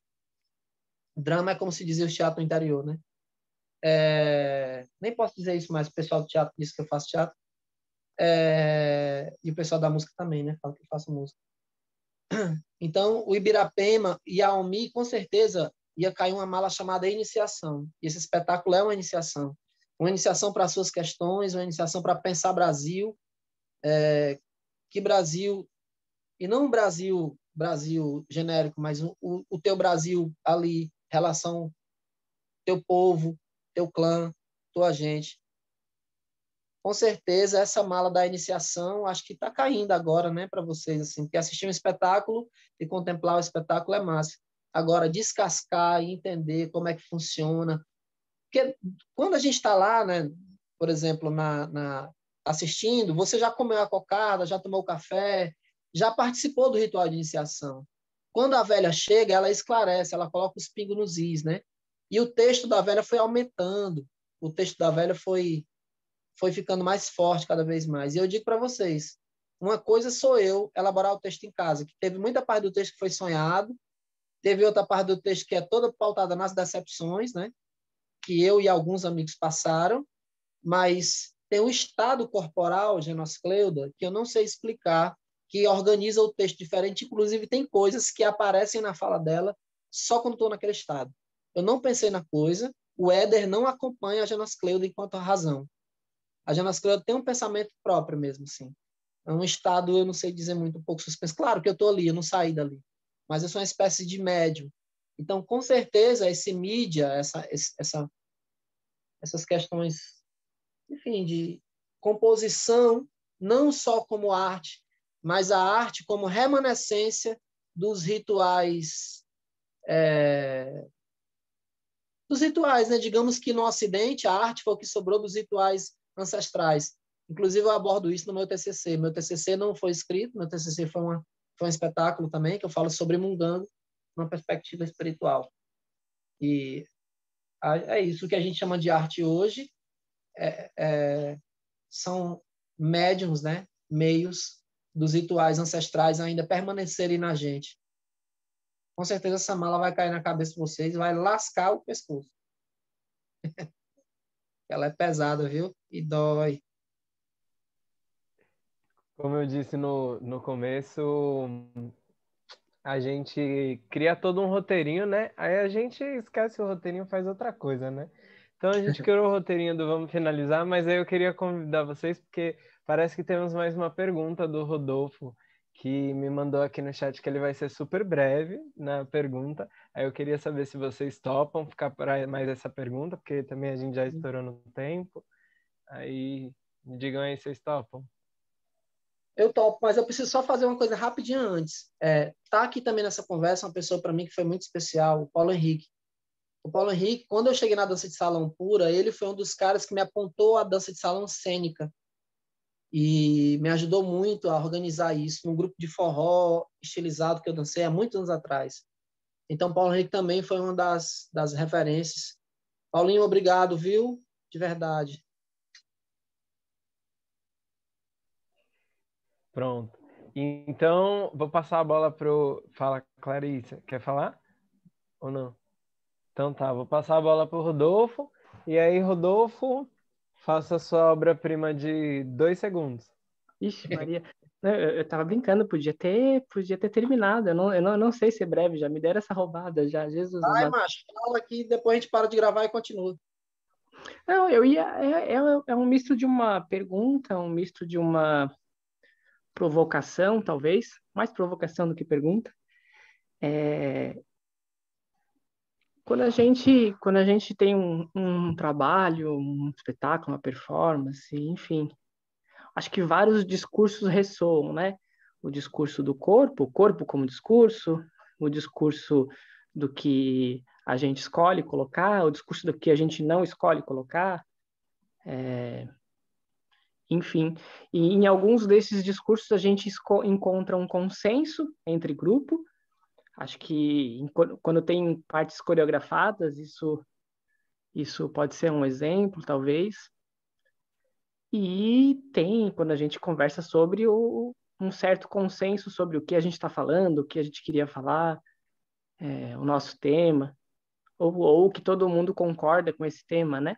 Então, a minha pergunta, e tem um pouco a ver com a coisa da própria bipedia que a Clarice falou, né? Tipo assim, tem certos consensos corporais, enfim, né? E a minha pergunta é aonde está o dissenso no grupo, se existe o dissenso no grupo, se existe o dissenso no grupo com relação à direção, com relação aos bailarinos e às bailarinas, com relação a essas formas de discurso que vão aparecendo ou com as coisas que vão sendo descobertas no processo, se há uma linearidade no processo ou na vontade, enfim, a minha pergunta é um pouco isso, assim, uma provocação em relação a consenso e dissenso dentro da prática de vocês, assim. Foi o mais breve que eu consegui. Desculpa, parei. Falei. Licença, está aqui eu e Clarice. É a prova disso. Eu fiquei me perguntando, Rodolfo, será que você viu o começo dessa fala? Porque é isso, a pergunta do Alisson, né? Acho que já escancarou assim a nossa relação, assim. Ele é de direção, faço cogeração, a gente é dissenso total. Tem um negócio que assim, e é por isso que dá certo, talvez. Tem um negócio que eu tô começando a entender agora isso. Tem uma frase que eu gosto de dizer que é importante ser contrariado. né? Até eu falei do negócio do grão de areia na ostra, né, para fazer a pérola. É importante, porque assim, a Clarissa me dá esse puxão de orelha, eu fico pensando sobre todas essas questões de bipedia, tal. E uma coisa é eu pensar, outra coisa é eu tomar ação sobre. Porque eu posso ficar aqui super pagando de desconstruído para não sei o quê, quando na vida real é outra coisa. Aquela fala que eu falei no começo. O discurso asséptico e a ação totalmente imunda, né? Então, eu conheço muito, enfim, eu convivo, hoje eu evito mais, né? Muita gente que vive desse jeito, né? Falando das suas coisas, fala das crises, faz 200 anos de terapia, mas não toma ação nenhuma, bota sempre a responsabilidade no mercado, é meu trabalho, é meu isso, meu aquilo outro. E tem uma coisa que eu e Clarice a gente entendeu muito cedo, que a gente é irmão. E irmão precisa cuidar um do outro, mesmo quando vacila. Eu, muito machista, nordestino, não sei o que tal, cheio de coisa paia, e nicho de paia é coisa ruim, né? É muito fácil alguém chegar para mim e dizer assim, tu não presta, sai fora. Eu vou continuar ruim, gente. Outra coisa são as práticas, eu nem sei se é prática reintegrativa ou vida de hábito de, como é que pode dizer? Hábitos conectivos, pronto. A dança de salão poderia ser um desses lugares, mas acabou comprando também esse negócio da separação de gênero, que não é uma coisa nossa, né? Os nossos ancestrais já tinham resolvido isso há muitos anos, né? A gente que está de novo vivendo essa divisão. E o dissenso sempre existiu. Agora também existe algumas coisas que é para onde a gente quer ir naquele momento e se vale a pena a gente ir junto. Acho que é uma pergunta que a gente se pergunta muito. E eu não quero ir junto agora. Eu vou me afastar, mas daqui a pouco eu vou precisar de tu. Se a gente olhar numa perspectiva de Xirê, o Xirê começa com a guerra. Na guerra, a gente precisa escolher caminho. Depois, a gente vai ter que caçar nos caminhos. Depois da caça, aparecem as doenças. Depois da doença, a cura. Depois da cura, a profundidade espiritual. Depois, o entendimento das mães. Aí você percebe quanto a mãe vale depois que você compreende a profundidade espiritual. Que tudo é mãe, o mundo é circular, como a barriga. Acho que por isso que a minha personagem mais forte é uma mulher. E, enfim, aí vai tudo até a sua, digamos, a sua maior mergulho, né? Agora, existe uma diferença entre não ter que concordar com o outro para uma alienação, que às vezes concordar por alienação é uma coisa, agora quando você sabe do que está fazendo, é convicto é outra. Por exemplo, Clarissa e John têm 2 trabalhos. Clarissa dirige 2 trabalhos, que é o Feliz para Sempre e o... Como é o nome do outro, Clarissa? 3. Eu vi, e o outro é o Libra do Bem. Que não tem nada a ver com o Mi. Imagina se ela concordasse comigo e permanecesse na UMI, esses 3 trabalhos iam sair quando? Então, esse momento de discordância é importante. Aí ela amplia os horizontes dela. Quando ela retorna para a UMI, assim, né, quando ela chega de novo, faz sua contribuição, ela faz com muito mais amplitude de visão, sabe? Eu penso que quando a gente tem um hábito de comunidade e não de colonização, a gente entende a importância do diferente.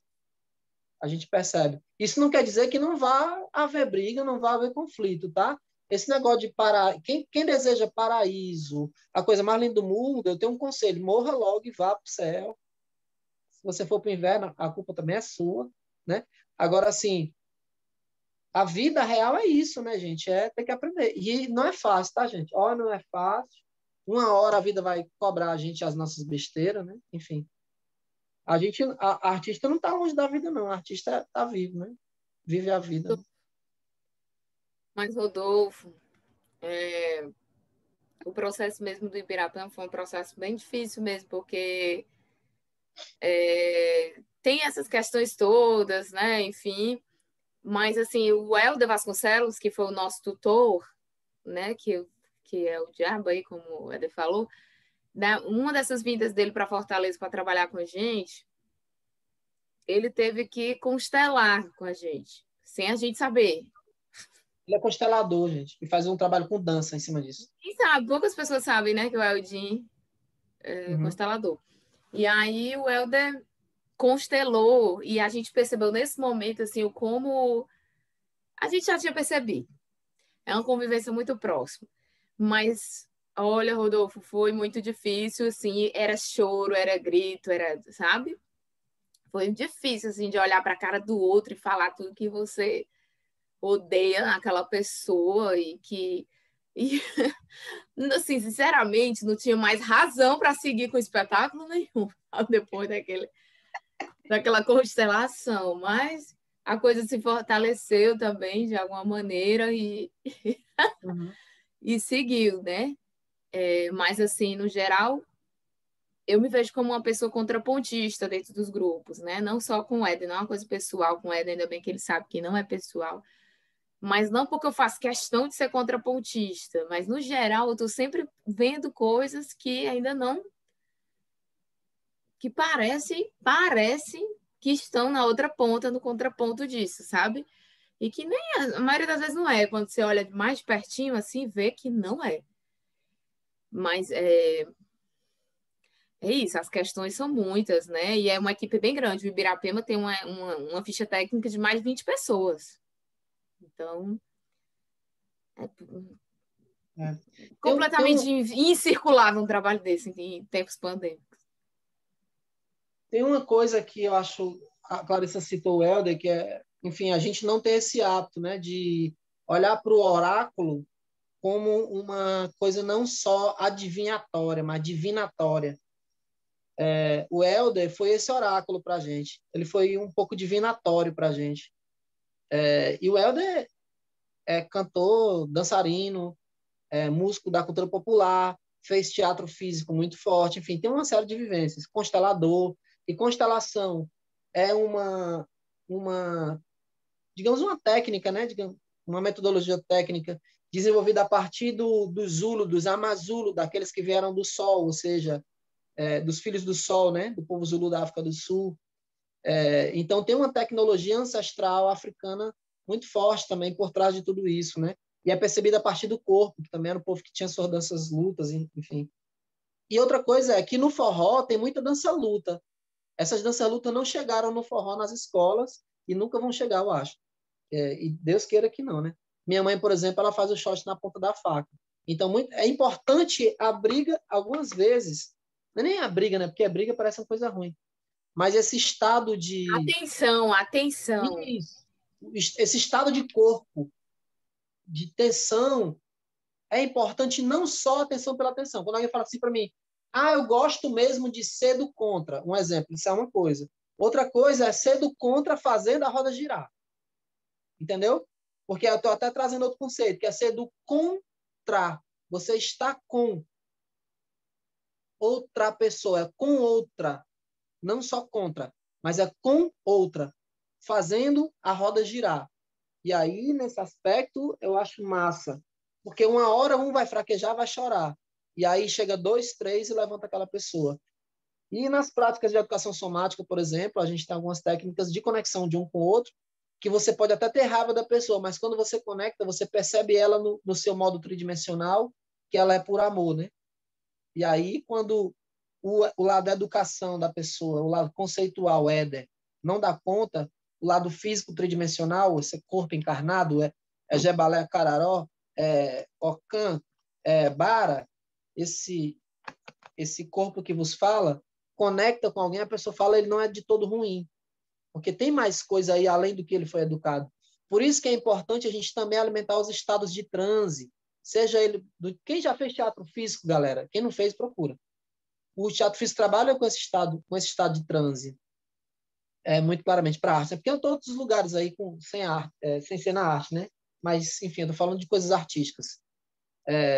O oráculo é uma coisa, acho que o Helder funcionou como um oráculo e um velho sábio, né? De cultura popular. A gente não tem esse hábito também de constar os nossos mais velhos. O Helder foi. A gente não, porque eu sempre fiz isso, mas... E nem sempre é bom, é uma peia, né? É punk, né? Isso. Negócio difícil. Rodolfo, já é isso, mas tu quer lascar nós no pau? pega essa pergunta mais que difícil de responder, né? né? Tem um bocado de coisa aí, né? Tem que estar perto dos velhos, tem que estar perto dos saberes.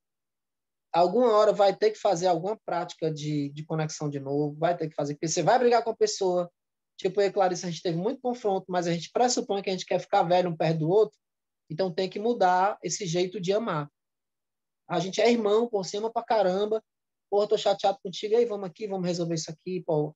Vamos dançar? Não, vamos. Vem cá, vou fazer uma janta, vem aqui na minha casa. Tem várias coisas, gente, que dá pra gente fazer, várias coisas. E o tempo também. O tempo é professor.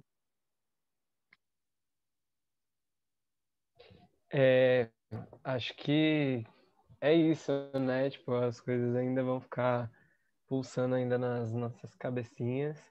E a convite da Kelly, eu vou pedir para a gente abrir as câmeras, para a gente tirar uma foto. Ah, ela mandou no privado, é isso. Então não é o convite da Kelly, é o meu convite mesmo. Vou chamar vocês para abrirem as câmeras para a gente tirar uma foto. Vamos bater Enquanto um retrato, isso, retrato. eu queria que cada um abrisse o microfone, tipo, muito rápido para falar uma palavra. É uma palavra mesmo, né? Tipo metáfora, assim, uma palavra e aí constrói um textinho. Mas uma palavra do que ficou desse nosso encontro, dessa nossa conversa. E aí, se vocês quiserem, é isso, é um convite. Coragem. Exato. Resgate.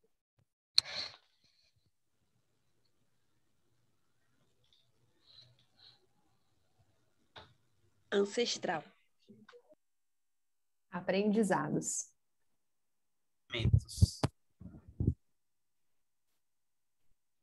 Retornar. Raízes. Profundidade. Continuidade. Casa. Mungango.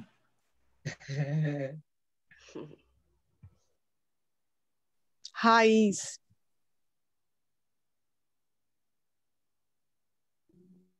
E contemplando a Lídia e o Gabi que voltaram no chat, escuta. Eu pedi nesse momento porque eu acho que é importante, né, termos pelo menos a voz de todo mundo aqui, né? A gente está falando tanto de coletividade, tanto de um espaço de construção coletiva, né, que é o Mi, por que não exercitar isso no nosso fazer aqui, né? E é isso. Deem aquele sorrisinho, aquela encarada na câmera para Kelly tirar o print. E para Fê também, teremos 2 prints.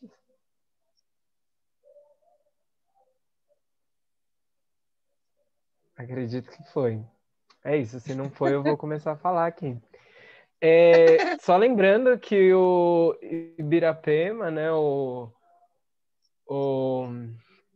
espetáculo, né, Ibirapema, o forró que eu faltei, ele vai ficar disponível, né, online até o dia 9 desse mês, então corre lá, gente, que ainda dá tempo de assistir, dá tempo de mostrar para o amiguinho, de mostrar, né, para a mãe, para a avó. E lembrando também que a gente tem uma programação gigantesca no nosso 5º encontro contemporâneo de dança de salão, que vai ter muita mostra de muitos outros espetáculos, né? Tem uma galerinha aí que vai apresentar que tá por aqui, né? A Alisson, Kelly. Tem também baile, vai apresentar a sua face pra gente, sim, Kelly. E tem muita coisa acontecendo, tem as oficinas, então não deixem de acompanhar. Falem com a Fernanda, falem com a Kelly, falem com a produção que, gente, a programação tá muito massa. E é isso, deixa aqui o convite para vocês levarem essa nossa discussão para outros espaços, para outros lugares, até mesmo pro Éder e para a Clarissa em outros ambientes, né, virtuais e não virtuais, né, futuramente, para a gente seguir com essa nossa discussão, porque eu acho que é importante que elas ultrapassem esse nosso ambiente, como diz a Clarice, virtual, né? Não sei se é assim, mas eu aprendi hoje aqui. Virtual. Deixa eu só dar um recado final, assim, quem não segue a gente lá no... A gente tem um canal no YouTube, é pouco movimentado, mas lá no YouTube eu coloco um monte de coisa nossa, velho. Tem umas viagens loucas andando no meio do mato, falando da água, tem uns negócios doidos lá. No meu canal, pessoal, também tem muita coisa da Almi. Mas a gente tem o Instagram da Almi, que é Almi Cia de Danca, e tem o Dança Libras, que Clarissa desenvolve também. Acho que é interessante a gente ver isso, porque vocês vão ver duas coisas diferentes, assim, muito diferentes, de referência de trabalho. E eu queria deixar um recado final, assim, que eu acho muito massa continuar dançando junto, sabe? Dançando a dois, assim.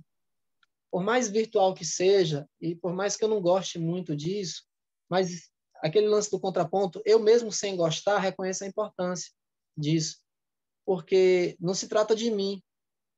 Eu costumo dizer que na dança a dois tem uma matemática que uma pessoa é 50%, a outra é 50%, quando é junto, não dá 100. Dá uma variável entre 50 a 75, porque se você não perde de si, você não consegue estar com o outro, né? Porque a gente está habituado a crescer tanto que não cabe nas relações. Eu acho importante a gente, enfim, estar nesse movimento, né? Parabéns pro evento. Tem umas horas que a gente fica meio doido assim, tá longe, não consegue desabafar. Tá, pô, não, é coisa demais, mas espera aí, com calma, né? Assim, não. A gente não consegue, porque não está perto, né? Acho que o nosso problema todo é porque a gente não está perto. E a dança 2 ajuda a gente a baixar a bola, a dizer, não, espera, paciência, tem calma. O outro é importante. A dança 2 já nos treina para isso. E, de todo modo, não só poeticamente, mas de modo físico, quando a gente dança de frente, a gente junta os corações. Eu gosto muito de pensar o coração como o lugar da inteligência africana, ancestral, indígena. E não só como uma poesia de coração de que ama, não, mas é a nossa intuição de verdade, porque a nossa cabeça escravizou o coração, né? Parece que a gente não sente. O coração é quem manda o egé passear pelo bara, pelo corpo todo, para o essé, que é os pés, fazer o onã, o caminho, e te dá a possibilidade de existência, porque a existência acontece no movimento, né? Isso pode parecer até um discurso meio religioso, mas não é não, gente. É porque os africanos estavam lá na frente, a gente que foi burro. Andou parando no meio do caminho aí para fazer besteira e gostou dessas besteiras e ficou se olhando no espelho e se achando o máximo, né? Tem um negócio desse negócio de dividir cabeça, espírito, corpo e mente. Eu gosto de pensar, se o corpo estiver se olhando na água e passa Heráclito impondo o Devi, empurra a pessoa e por Descartes dentro da água, a mente não vai dizer assim, espírito, vai lá tirar o corpo. Não vai ser assim, não. Se não for o corpo lutando para sair da água, você morre afogado. Então, está na hora da gente incorporar nossa alma. Sabe aquela alma que a gente disse que dança com alma? Está na hora de trazer ela para o corpo. Está na hora de trazer aquele pensamento, aquela fala bonita, trazer para o corpo. Quando a gente conseguir fazer isso, eu acho que os nossos conceitos, quando saírem em falas, saírem estéticas, vão sair muito mais tocantes, né? Tocáveis, com egé. Egé, balé, carará, o sangue do meu sangue, né? Me fazendo iniciador, iniciado. Eu tô igual o pastor já. Calei. Bom, galera, se deixar a gente vai, né? Vai, vira noite. Bom, aproveitando para me despedir, em nome da Dois Humos, como produtora do evento, muito obrigada ao Mi Companhia de Dança. Ainda bem que insistimos nessa parceria, nessa conexão, não é? Lutamos e que bom que deu certo.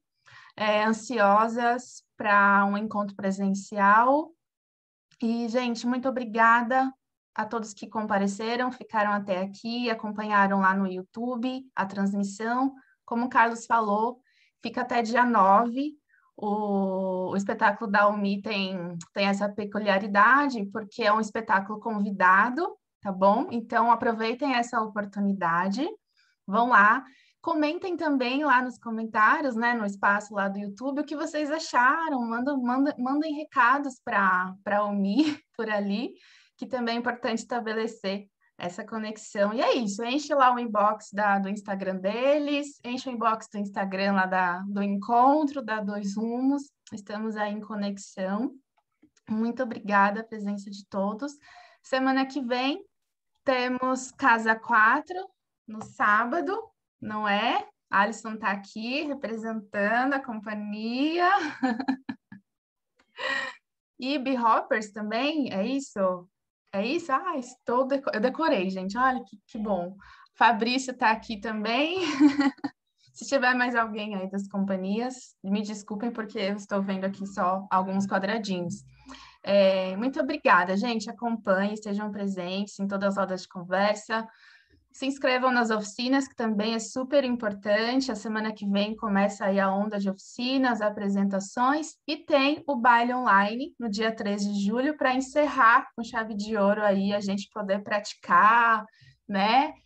Se conectar também de alguma forma, como o Éder falou. Tem os bailes, que é um projeto que a Dois Rumos mantém aí há mais de um ano. Confesso também que é muito difícil às vezes, mas quando a gente está no baile, acontecem coisas incríveis, não é mesmo?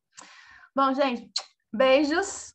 Até semana que vem, neste mesmo canal, nesse mesmo bate-horário. Beijos. Tchau, gente. Boa semana para vocês. Tchau, tchau, gente. Obrigado, viu?